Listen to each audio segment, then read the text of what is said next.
இயேசு கிறிஸ்துவின் பரிசுத்த நாமத்தில் என்னுடைய அன்பின் சமாதான வாழ்த்துக்களை தெரிவித்துக் கொள்கிறேன்.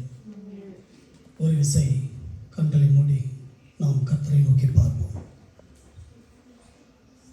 பிரயோஜனமானவர்களை எங்களுக்கு போதித்து எங்களை நலமான பாதையில் நடத்துகிற எங்கள் தேவன் நீர் ஒருவர் மாத்திரம் ஆண்டவர். ஆகவே தகப்பனே, உடைய நாமம் விளங்குகிற உடைய பரிசுத்த ஆலயத்தில் உடைய சமூகத்தில் நாங்கள் உங்களை நோக்கி பார்க்கிறோம். எங்களோடு கூட கர்த்தர் தாம் இடைபட வேண்டும் என்று சொல்லி ஜெபிக்கிறோம், காத்திருக்கிறோம். கர்த்தராகிய இயேசு நாமத்தில் பிதாவே, ஆமென். Praise the Lord.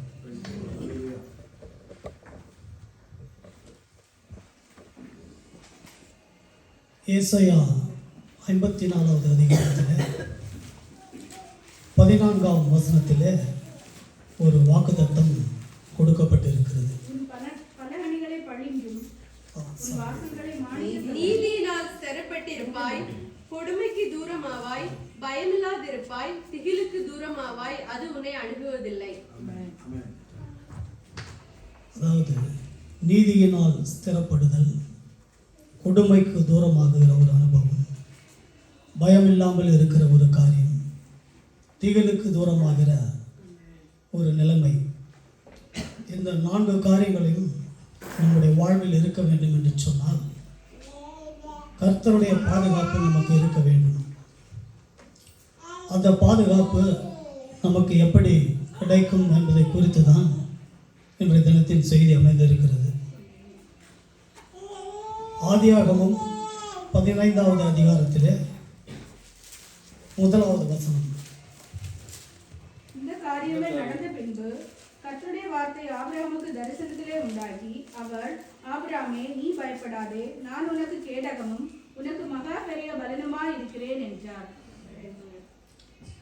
நான் உனக்கு கேடகமும் மகா பெரிய பலனுமாய் இருக்கிறேன் என்று கர்த்தர் அந்த இடத்திலே ஆபிரகாமை அழைத்து ஒரு வாக்குத்தத்தத்தை கொடுக்கிறார். அநேக வாக்குத்தத்தங்களை தேவன் ஆபிரகாமுக்கு கொடுத்திருக்கிறார். உதாரணமாக அவரை வெளியே அழைத்து வானத்து நட்சத்திரங்களை எண்ணச் சொல்லி, அவைகளை எண்ணக்கூடுமானால் அவைகளை எண்ணிப்பார், உன் சந்ததி அத்தனையாக இருக்கும் என்று சொல்லி ஒரு ஆசீர்வாதத்தை சொல்லுகிறார். கடற்கரை மணலை போல திரளானதாய் உன்னுடைய சந்ததியை பெருக பண்ணுவேன் என்று ஒரு வாக்கு கொடுக்கிறார். மாத்திரமல்ல, உன்னிலிருந்து ராஜாக்கள் தோன்றுவார்கள் என்றும் பூமியின் வம்சங்கள் எல்லாம் உனக்குள்ளாக ஆசீர்வதிக்கப்படும் என்று விசுவாசத்தின் தகப்பனாகிய ஆபிரகாமுக்கு தேவன் அந்த ஒரு வாக்கை கொடுக்கிறார். அதை எப்படியெல்லாம் கர்த்தர் நிறைவேற்றுகிறார் என்று பாருங்கள். நமக்கு கிடைக்கிற எல்லா ஆசீர்வாதங்கள், நன்மைகள் எல்லாமே ஆபிரகாமின் மூலமாகத்தான் வருகிறது. நமது ரட்சிப்பை கொடுக்கிற ஆண்டவராகிய இயேசு கிறிஸ்து கூட ஆண்டவராகிய இயேசு கிறிஸ்துடைய வம்ச வரலாறு, அந்த ஜீனியாலஜியை எடுத்து நாம் படிக்கும் பொழுது அதில் எப்படி குறிப்பிடப்பட்டிருக்கிறது என்று சொன்னால், ஆபிரகாமின் குமாரனும் தாவீதின் குமாரனுமாகிய இயேசு கிறிஸ்துவின் வரலாறு என்று ஒரு இடத்திலே வேதத்திலே குறிப்பிடப்பட்டிருக்கிறது. அப்படி என்று சொன்னால் நாம் பெற்றுக்கொள்ளுகிற எல்லா விதமான ஆசீர்வாதங்களும் ஆபிரகாமின் மூலமாக நமக்கு கிடைக்கிறது. இத்தகைய வாக்குத்தத்தங்களை ஆபிரகாம் பெற்று ஒரு பெரிய செல்வ சீமானாக அவர் வாழ்ந்தாலும் கூட இந்த எல்லா வாக்குத்தத்தங்களையும் விட இந்த ஒரு வாக்குறுதி சிறப்பானது. ஏன் என்று சொன்னால், இது ஒன்றுதான் கர்த்தர் அவருக்கு கொடுத்த ஒரு பாதுகாப்பை குறித்ததான ஒரு வாக்குத்தத்தம். இது நமக்கும் உரியதாக இருக்கிறது. அதை குறித்து நாம் தெளிவாக பார்ப்போம். அநேக வேளையில் நாம் நினைக்கலாம், அநேகர் நினைத்து கொண்டு இருக்கலாம், எனக்கு ஒரு நல்ல இன்சூரன்ஸ் இருக்கிறது, என்னுடைய வாகனம் மிகவும் பாதுகாப்பானது, ஒருவேளை புல்லட் ப்ரூஃப் வாகனமாக இருந்தாலும் கூட வைத்துக் கொள்ளுங்களேன், மற்றபடி நல்ல வீடு, நல்ல பேங்க் பேலன்ஸ், நல்ல அன்பான உறவினர்கள் எல்லாம் இருக்கிறது. மற்றும் நான் எந்த விதமான ஒரு தீமையிலும் எந்த ஒரு கெட்ட பழக்கமும் கிடையாது. எந்த ஒரு வம்பிலும் நான் பிரச்சனையிலும் நான் சிக்குவதில்லை. நான் உண்டு, என் வேலை உண்டு என்று இருக்கிறேன்.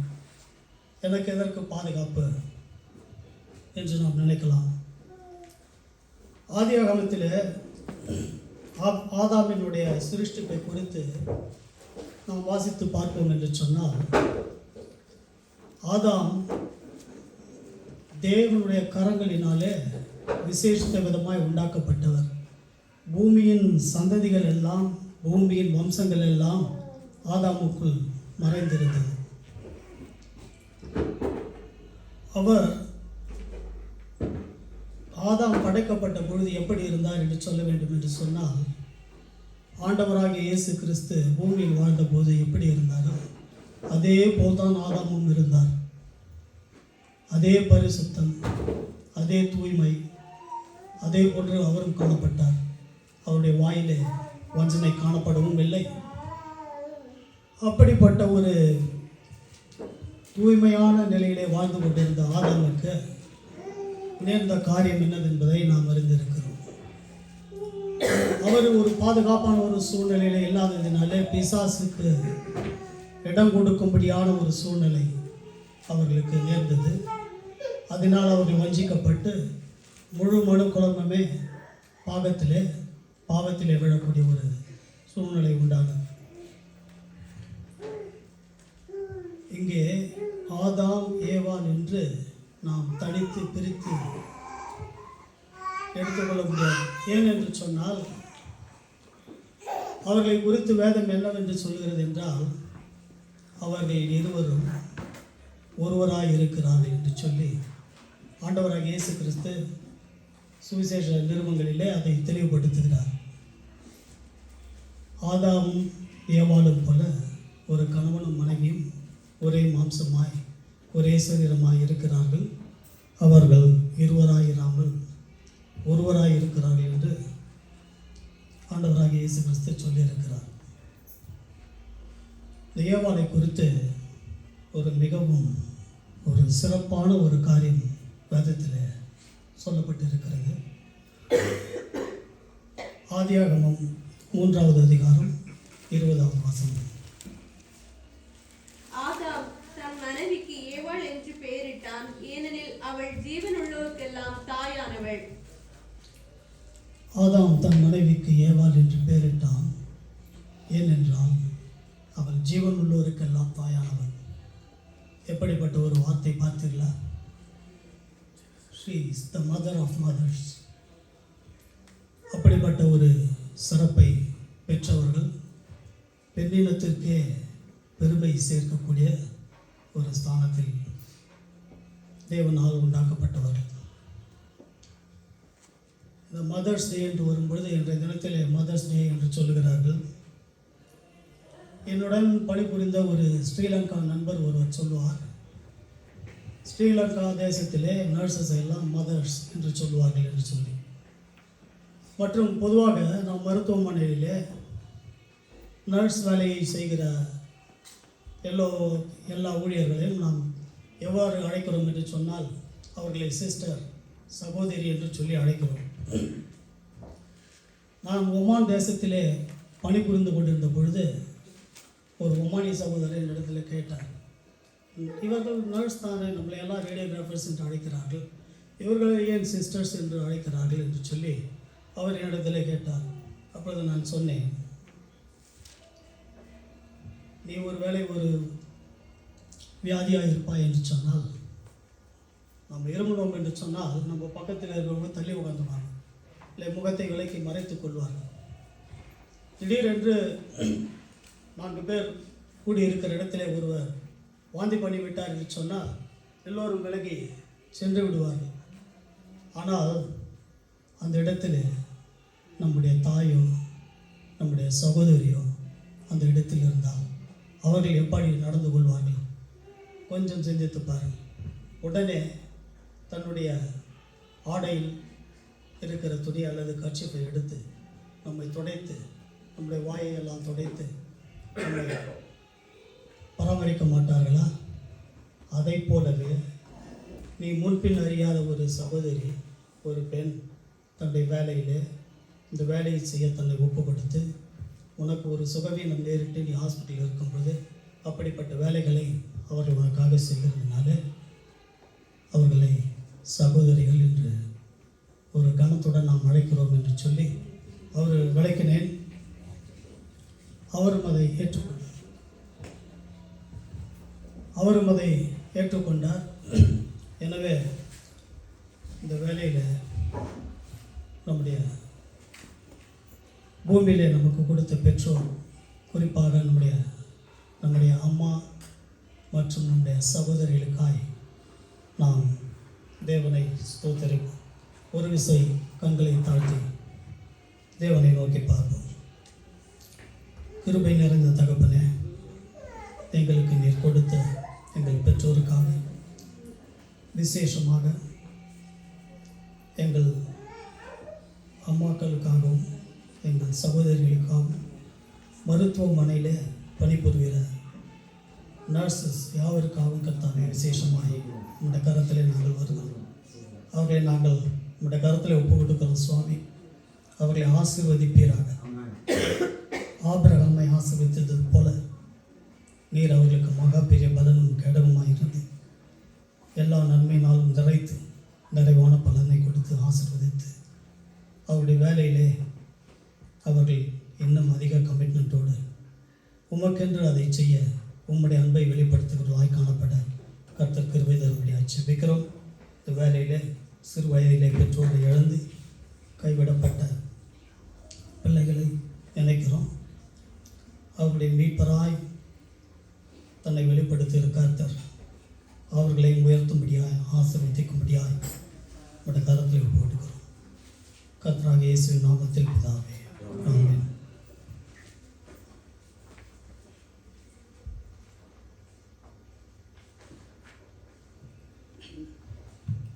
இந்த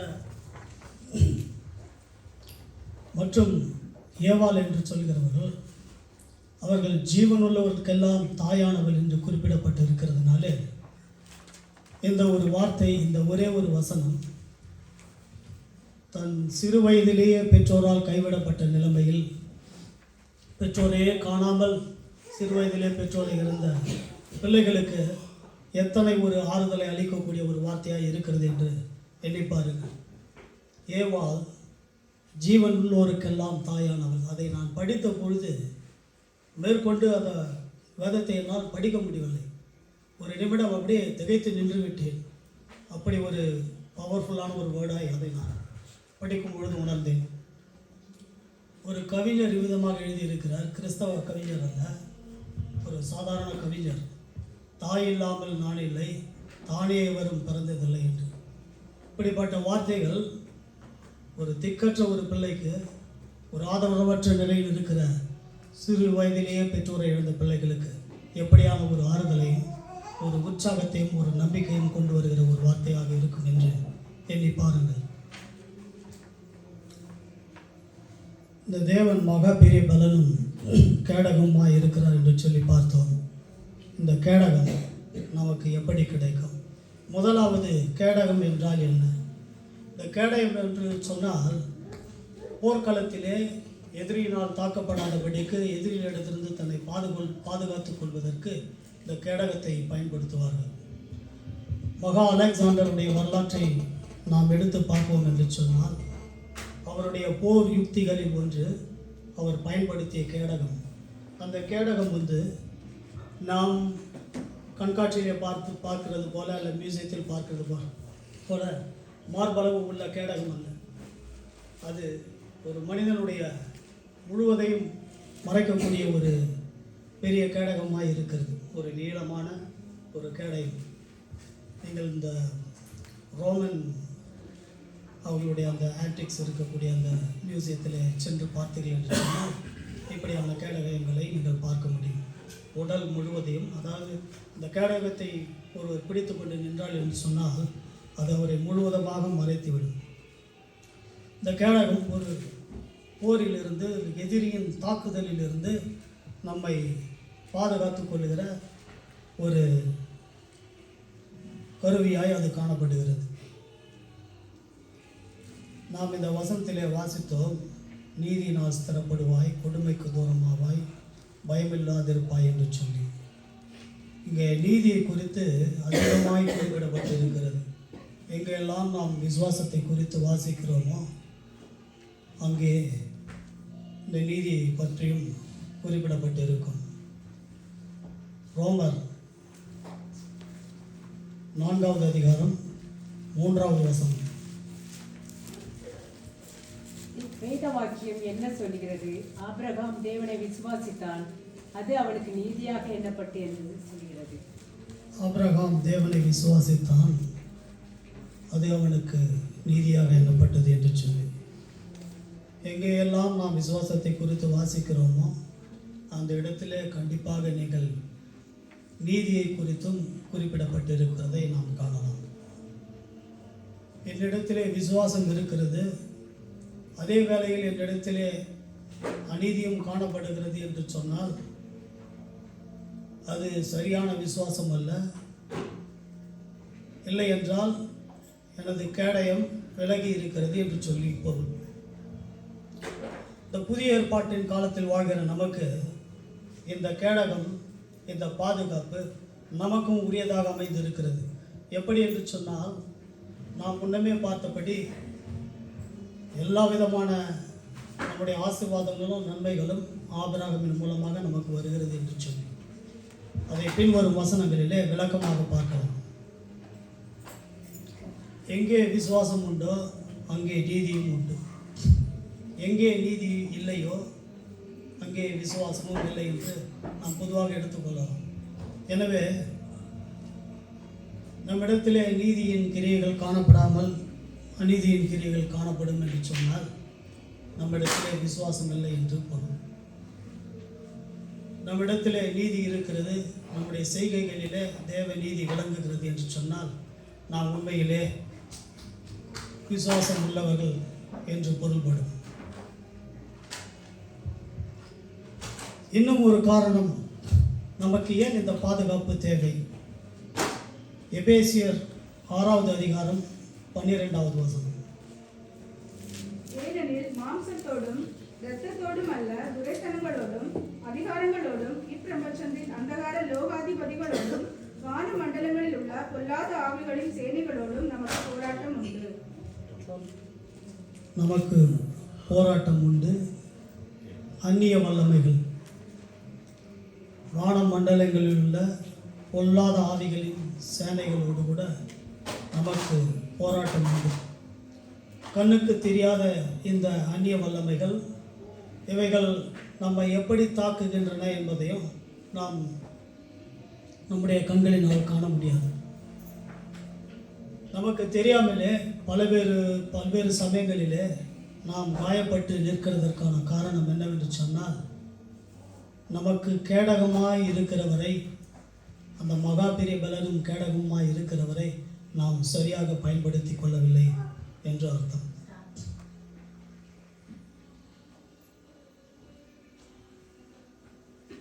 சங்கீதம் 18:30.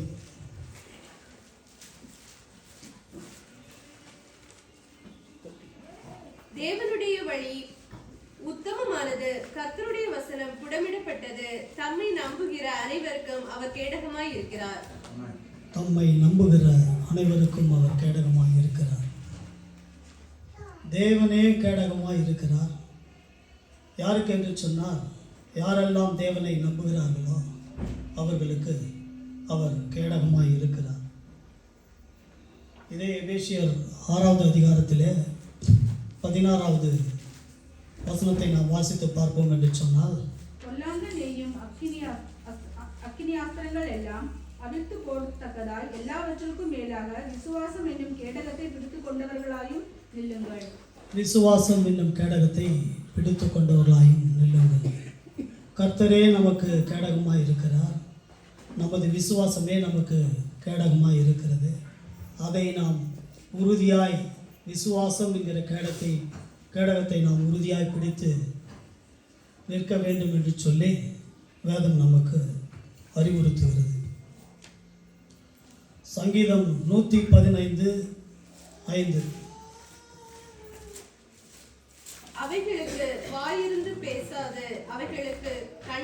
காணாது. Sir 115:11 sister. கர்த்தருக்கு பயப்படுகிறவர்களே, கர்த்தரை நம்புங்கள், அவரே அவர்களுக்கு துணையும் அவர்களுக்கு கேடகமாய் இருக்கிறார். கர்த்தரே நமக்கு கேடகமாய் இருக்கிறார் என்பதை உறுதிப்படுத்துவதற்காக இன்னொரு வசனத்தை கொடுத்து சொல்லுகிறேன். இந்த கேடகத்தை நாம் எப்படி பயன்படுத்த வேண்டும்? கேடகத்தினுடைய தன்மை என்ன? கேடகம் ஒருவனை மறைக்கும் என்று சொல்லி பார்த்தோம்.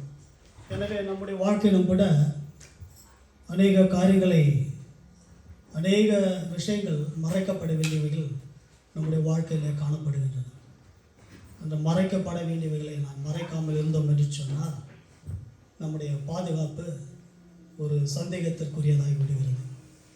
எவைகளை எல்லாம் மறைக்க வேண்டும், எப்படி மறைந்து கொள்ள வேண்டும் என்று சொல்லி நாம் விரிவாக பார்ப்போம். கேடகம் என்று சொன்னால் அது நம்மை முழுவதுமாக மறைக்க வேண்டும். கர்த்தரே தம்மை நம்புகிறவர்களுக்கு கேடகமாக இருப்பதனால கர்த்தர் நம்மை மறைக்க வேண்டும். வேறு வகையில் சொல்ல வேண்டும் என்று சொன்னால் நாம் கர்த்தருக்கு பின்னால் நாம் மறைந்து கொள்ள வேண்டும். அப்படி என்று சொன்னால் கர்த்தர் நமக்கு முன்பாக இருக்க வேண்டும், அவருக்கு பின்பாக நாம் இருக்க வேண்டும். ஆனால் அநேக வேளைகளில் நாம் அவருக்கு முன்பாகவும் அவருக்கும் பின்னும் அவரை நமக்கு பின்னும் தள்ளிவிடுகிறோம். சங்கீதம் 32:7. நீர் எனக்கு மறைவிடமாய் இருக்கிறீர், என்னை நீர் இக்கட்டுக்கு விலக்கி காத்து இரட்சணிய பாடல்கள் என்னை சூழ்ந்து கொள்ளும்படி செய்தீர். ஆங்கில வேதத்தில் you are my hiding place என்று சொல்லப்பட்டிருக்கிறது. You are my hiding place என்று சொல்லி ஒரு அழகான பாடல் கூட நமக்கு தெரியும். இந்த சங்கீதத்தின் அடிப்படையில் அமைந்த பாடல். நாம் கர்த்தருக்குள் மறைந்து கொள்ள வேண்டும், அவரே நமக்கு மறைவிடமாக இருக்கிறார். 119வது சங்கீதத்தில் என் மறைவிடமும் என் கேடகமும் நீரே, உம்முடைய வசனத்துக்கு காத்திருக்கிறேன் என்று சொல்லி தாவீது சொல்கிறார். நீதிமொழிகள் 22வது அதிகாரம் 3வது வசனத்தை வாசித்து பாருங்கள். விவேகி ஆபத்தை கண்டு மறைந்து கொள்கிறான், பேதை நெடுக்க போய் தண்டிக்கப்படுகிறான். பேதைகள் நெடுக போய் தண்டிக்கப்படுகிறார்கள். விவேகி ஆபத்தை கண்டு மறைந்து கொள்கிறான். ஆபத்தை கண்டு அந்த ஆபத்திலிருந்து தப்பித்துக் கொள்ள நமக்கு கொடுக்கப்பட்டிருக்கிற வழி என்னவென்று சொன்னால் மறைந்து கொள்ளுதல். எப்படி மறைந்து கொள்ள வேண்டும் என்று சொன்னால் கர்த்தருக்கு நம்மை மறைத்து கொள்ள வேண்டும். நாம் எப்படி கர்த்தருக்குள் நம்மை மறைத்து கொள்ள முடியும்? அதாவது வேத வாக்கியங்களை ஆராய்ந்து பாருங்கள், என்னை குறித்து சாட்சியிடுகிறவைகளும் அவைகளே என்று ஆண்டவர் சொல்லியிருக்கிறார். வேதத்தை நன்றாக கவனித்து பார்த்து நாம் படிக்கிற வேத வசனங்களின்படி நம்முடைய வாழ்க்கையை நாம் கவனித்து கொண்டு அதன்படி நாம் நடந்தோம் என்று சொன்னால் கர்த்தர் நம்மை மறைத்துக் கொள்கிறார். நீதிமொழிகள் 22வது அதிகாரம் 3வது வசனம் வாசிக்கிறோம். விவேகி ஆபத்தை கண்டு மறைந்து கொள்கிறான், பேதைகள் நெடுக போய் தண்டிக்கப்படுகிறார்கள். அதாவது நம்முடைய வாழ்க்கையில் நம்மை வெளிப்படுத்தாமல் நம் வாழ்வில் மற்றவர்கள் நம்மை காணும்போது கிறிஸ்துவை காண வேண்டும். சில வேளைகளிலே நீங்கள் ஒரு வேலை செய்ய இடத்திலோ நண்பர்கள் மத்தியிலோ உங்களிடத்தில் சில கேட்டிருப்பார்கள், ஆர் யூ கிறிஸ்டியன் என்று சொல்லி. நீங்கள் ஒரு கிறிஸ்தவரா என்று கேட்பார்கள். ஏன் என்று சொன்னால் உங்களுடைய சாட்சியின் ஜீவிதம் அவர்களை ஏதாவது ஒரு வகையிலே தொட்டிருக்க வேண்டும். இவன் பேச்சும் இவன் செய்கையும் இவன் நடந்து கொள்ளுகிற விதமும் பார்த்தால் இவன் ஒருவேளை கிறிஸ்தவனாக இருப்பான் என்று அவர்களுக்கு தோன்றும். இது கர்த்தரை வெளிப்படுத்துகிற ஒரு வாழ்க்கை. அப்படி நாம் வாழும்போது என்ன நடக்கிறது என்று சொன்னால் நாம் நம்முடைய செயல்கள் அனைத்தும் வேதத்தினுடைய அடிப்படையில் அமைய வேண்டும். சகரியா 2வது அதிகாரம் 8வது வசனம்.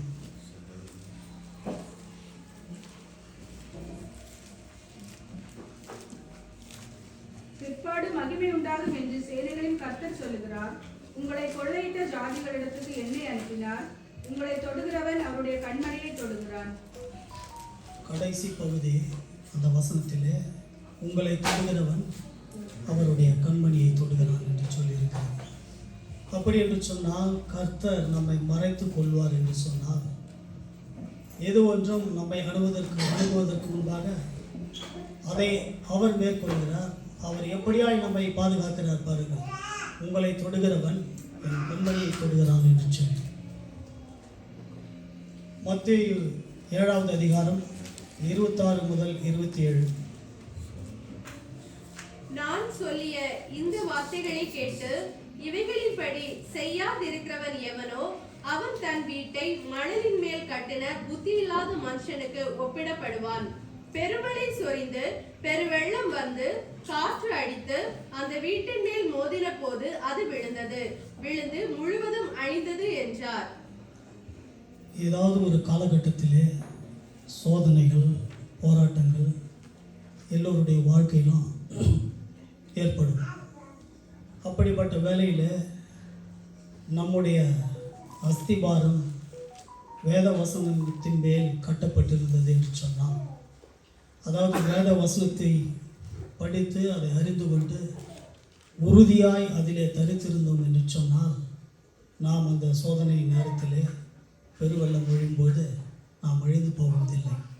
ஏனென்று சொன்னால் கேடகமாக இருக்கிற கர்த்தர் நம்மை பாதுகாக்கிறார். ஆனால் மணல் மேல் வீடு கட்டின ஒரு காரியத்தை குறித்தும் கண்மலையின் மீது வீட்டை கட்டினவரை குறித்தும் அந்த அதிகாரத்திலே அந்த ஓமையிலே ஆண்டவர் விளக்கி சொல்லுகிறார். அதிலே மணல் மீது வீடு கட்டினவனுடைய நிலைமை இப்படியாக இருக்கிறது. அதாவது வேத வார்த்தைகளின் அடிப்படையிலே தன்னுடைய வாழ்க்கையை அமைத்துக் கொள்ளாதபடிக்கு வாழ்ந்து கொண்டு இருக்கிறவர்கள் இப்படியான ஒரு சடுதியான ஒரு போராட்டம், ஒரு சோதனை வேலை வரும் பொழுது விழுந்து போகிற வாய்ப்புகள் மிக மிக அதிகம். எனவே கர்த்தருடைய பாதுகாப்பு, அவருடைய வார்த்தையை விட்டு நாம் விலகி செல்லும் பொழுது கேடகம் சற்று விலகி இருக்கிறது என்று சொல்லி பொருள்படுகிறது. அப்படியான நேரங்களிலே ஏதாவது ஒரு விதத்திலே நாம் காயப்படுவது ஒரு சம்பவிக்கக்கூடிய ஒரு சமயமாக அமைந்து விடுகிறது. நீதிமொழிகள் 18:2. ஞானத்தை பிரியம் கொள்ளாமல் தன் மனதில் உள்ளவைகளை வெளிப்படுத்த பிரியப்படுகிறான். கரெக்ட். 1 கொரிந்தியர் 3:1-31.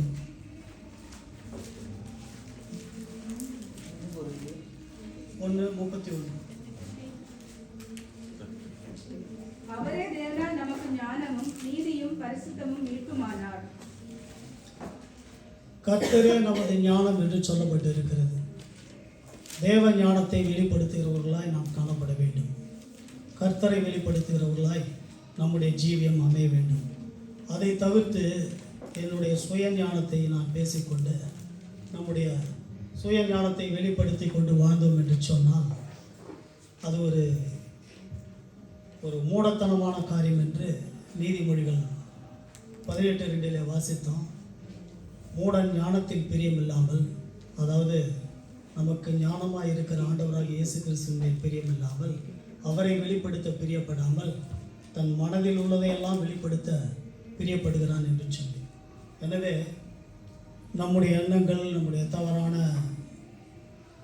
நம்முடைய அறியாமைகள், நம்முடைய மதியீனமான காரியங்கள் இவைகளெல்லாம் நாம் வெளிப்படுத்தாதபடிக்கு முழுவதுமாக கர்த்தரையே சார்ந்திருப்போம் என்று சொன்னால் நாம் அவரை வெளிப்படுத்துகிறவர்களாக வாழ்வோம்.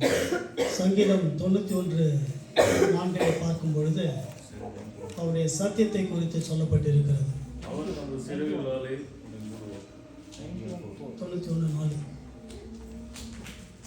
அவர் தமது சிறகுகளாலே உன்னை மூடுவார், அவர் சேட்டைகளுக்கு அடைக்கலம் புகழ்வாய், அவருடைய சத்தியம் உனக்கு பரிசையும் கேடகமாகும். அவருடைய சத்தியம் உனக்கு பரிசையும் கேடகமும் ஆகும். எங்கே பார்த்தோம் என்று சொன்னால் அவருடைய வசனமே சத்தியம். யோவான் சொல்லுகிறார், உமது வசனமே சத்தியம் என்று. யோவான் 14:6.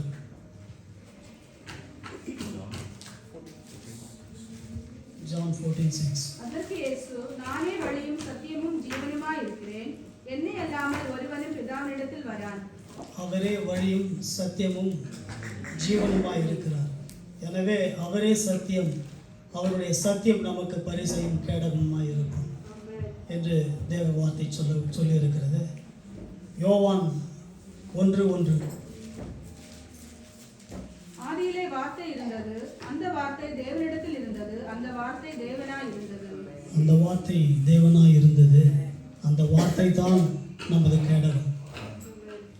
ஆண்டவராகிய இயேசு கிறிஸ்துவும் கூட வனாந்தரத்திலே சோதிக்கப்படும் பொழுது பிசாசோடு கூட நடக்கிற அந்த போராட்டத்திலே அவர் பயன்படுத்தின காரியம் என்னவென்று சொன்னால், வேதத்தினுடைய வாக்கியங்களை மாத்திரமே எடுத்து பயன்படுத்துகிறார். வேறு எதையும் அவர் செய்யவில்லை. வேதத்தின் வசனங்கள் மாத்திரமே. எனவே நம்முடைய வாழ்க்கையில எந்த ஒரு ஆபத்திலும் எந்த ஒரு பொல்லாப்பிலிருந்தும் தீமையிலிருந்தும் நம்மை காக்க வல்லவர் ஆண்டவர். அவர் நமக்கு கேடகமாய் இருக்கிறார் என்பதை நாம் உணர வேண்டும். அவருடைய சத்தியம் நமக்கு கேடகமாய் இருக்கிறது. ஏனென்று சொன்னால் அவரே வழியும் சத்தியமும் ஜீவனுமாய் இருக்கிறார். இன்னும் எவைகளை எல்லாம் மறைக்க வேண்டும் என்று சொல்லி பார்ப்போம் என்றால் சங்கீதம் 32:1. எவனுடைய மீறுதல் மன்னிக்கப்பட்டதோ, எவனுடைய பாவம் மூடப்பட்டதோ அவன் பாக்கியவான். எவனுடைய பாவம் மூடப்பட்டதோ அவன் பாக்கியவான். நம்முடைய பாவங்கள் மறைக்கப்பட வேண்டும். ஆங்கில வேதாகமத்தில் பார்ப்போம் என்று சொன்னால் blessed is he whose sin is covered, அதாவது மறைக்கப்படுதல் என்று சொல்லப்பட்டிருக்கிறது. நம்முடைய பாவங்கள் மறைக்கப்பட வேண்டும். அது எப்படி மறைக்கப்பட முடியும்? நமது பாவங்கள் எப்படி மறைக்கப்படுகிறது என்பதை குறித்து எபிரேயர் 10வது அதிகாரம் 12 - 18 வசனங்கள், அந்த அதிகாரம் முழுவதையும் வாசித்து பார்ப்போம் என்று சொன்னால் நம்முடைய பாவங்கள் எப்படி மன்னிக்கப்படுகிறது, அது எப்படி மறைக்கப்படுகிறது, அது எப்படி நீக்கப்படுகிறது என்பதை குறித்தெல்லாம் நாம் அங்கே அறிந்து கொள்ள முடியும். எனவே நம்முடைய வாழ்க்கையில் காணப்படுகிற பாவங்களை, அனுதினமும் தெரிந்தும் தெரியாமலும் நாம் செய்கிற பாவங்களை தேவனுடைய சமூகத்திலே நாம் அறிக்கை செய்து அவர்களை விட்டு விடுவோம் என்று சொன்னால் அவருடைய இரத்தம் நம்முடைய பாவங்களை எல்லாம் நீக்கி நம்மை முழுவதுமாய் மறைத்து தீமையிலிருந்து நம்மை பாதுகாத்துக் கொள்ளும்.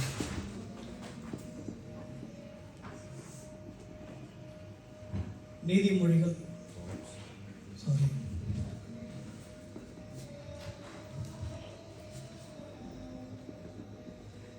சங்கீதம் 119:11.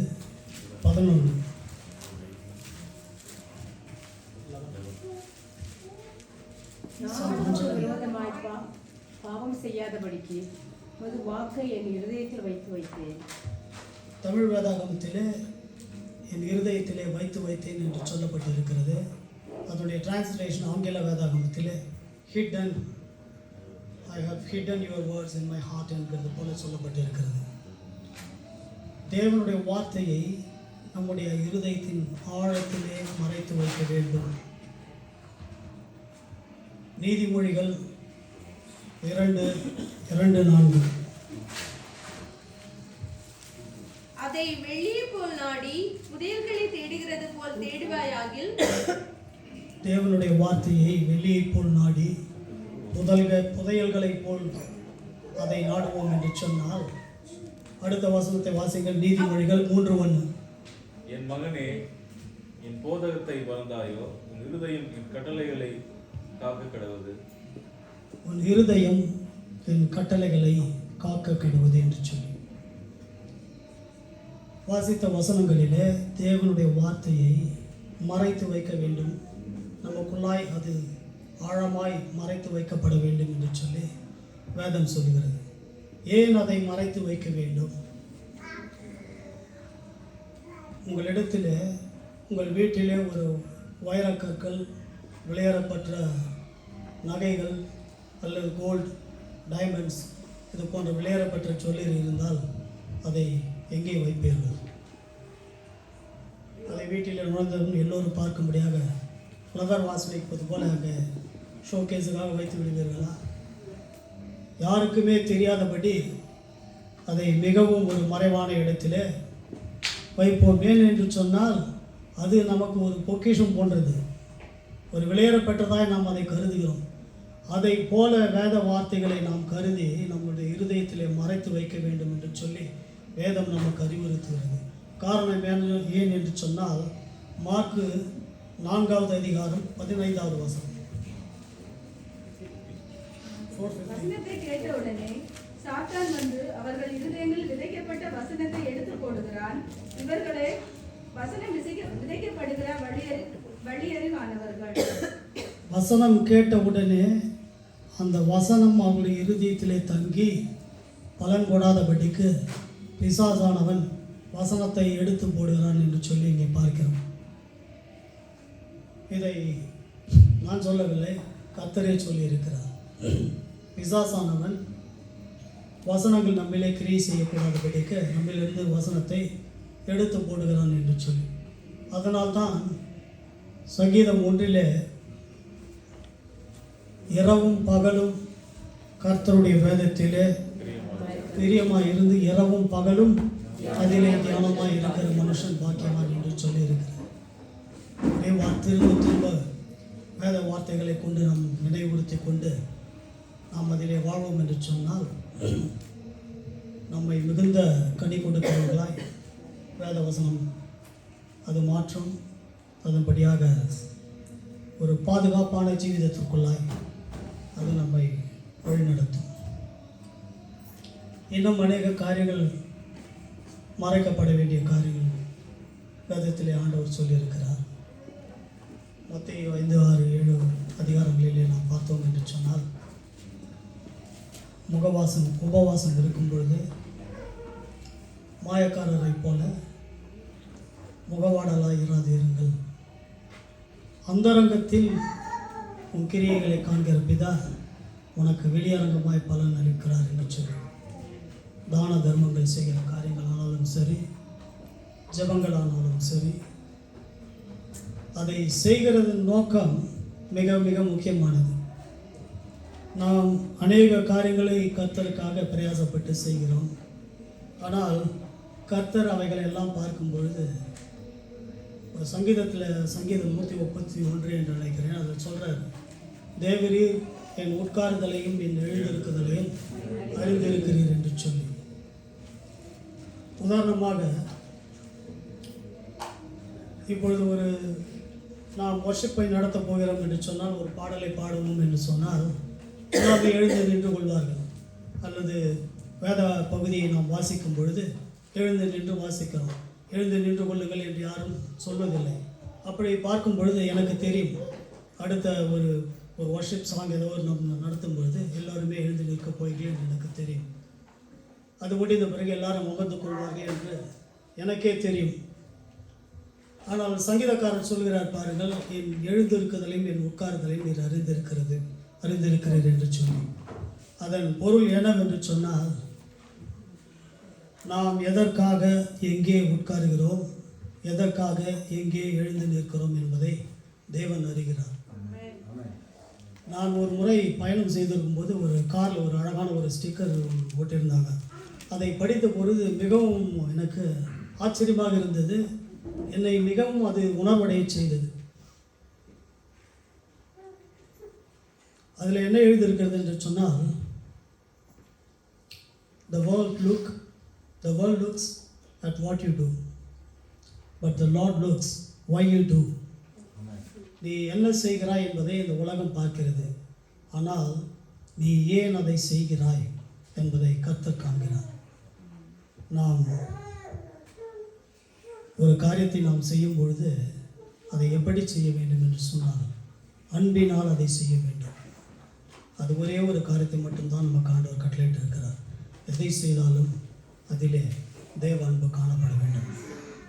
நாம் ஜெபிப்பதோ, நாம் பாடுவதோ, துதிப்பதோ, எந்த ஒரு காரியம் செய்தாலும் அதிலே அன்பு இல்லாவிட்டால் அது ஒன்றுக்கும் பிரயோஜனப்படாது.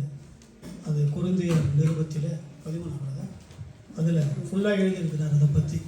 அன்பு இல்லாவிட்டால் எனக்கு ஒன்றுமில்லை என்று சொல்லி.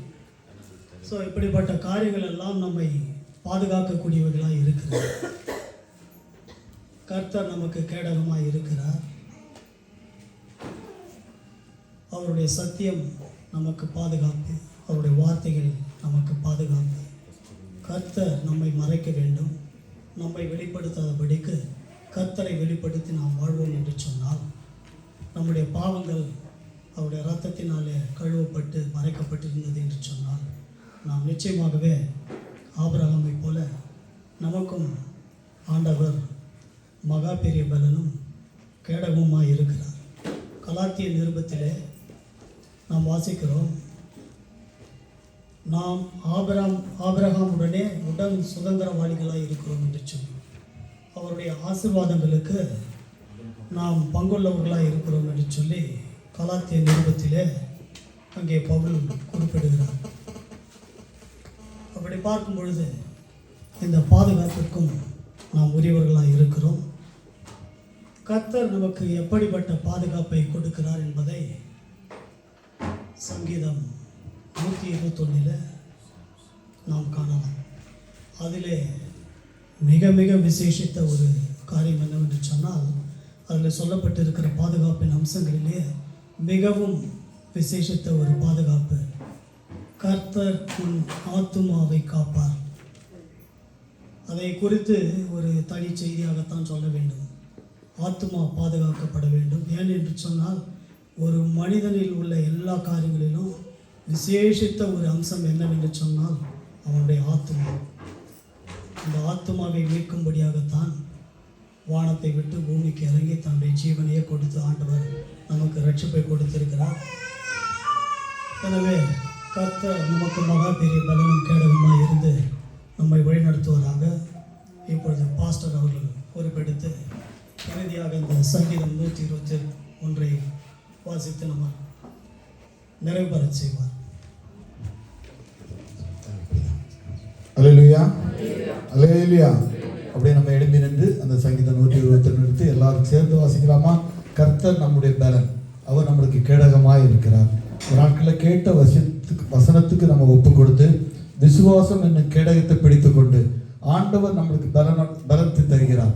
அவர் நம்மளுக்கு வரக்கூடிய எல்லா தீங்கையும் என் தேவன் நம்மளோடு கேடகமாக இருக்கிறார். அந்த வசனத்தை பிள்ளைங்க எல்லாம் எடுத்துக்கிறாங்க. சாம் 121 சேர்ந்து நம்ம தமிழில் இங்கிலீஷில் எல்லாம் சேர்ந்து வாசிக்கலாமா? எனக்கு ஒத்தாசை வரும் பருவங்களுக்கு நேராக என்னுடைய கல்வி பூமி பறித்த என் காலை தள்ளாட வந்தார் உன்னை காக்கிறவர். இதோ இஸ்ரவேலை காக்கிறவர் விரும்புவதில்லை, தூங்குவதில்லை. கர்த்தர் உன்னை எல்லா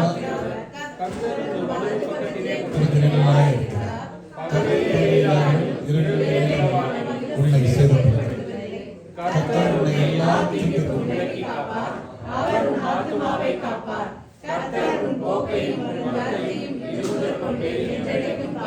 அல்லேலூயா. எத்தனை பேர் நம்புதீங்க? எத்தனை பேர் நம்புதீங்க? ஆமென். ஆண்டவர் சொல்றாரு, விசுவாசம் என்னும் கேடகத்தை நம்ம பிடித்து கொண்டு ஒரு பயம் இல்லாம கர்த்தர் என்னுடைய போக்கையும் வரத்தையும் இதழ் முதல் கொண்டு என்றென்றைக்கும் காப்பார்.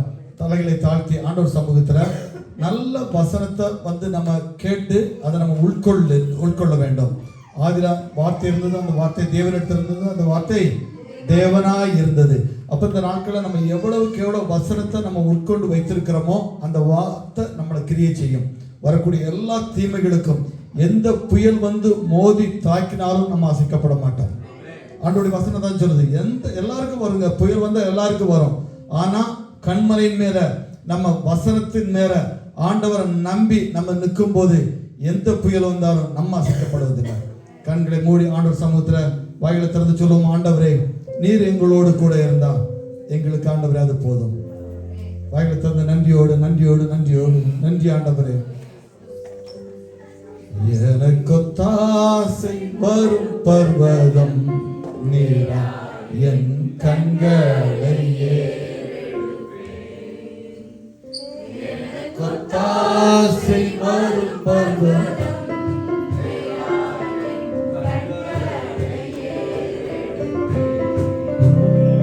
வானமும் பூமியும் படைத்த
தள்ளாட ஓட்டார்.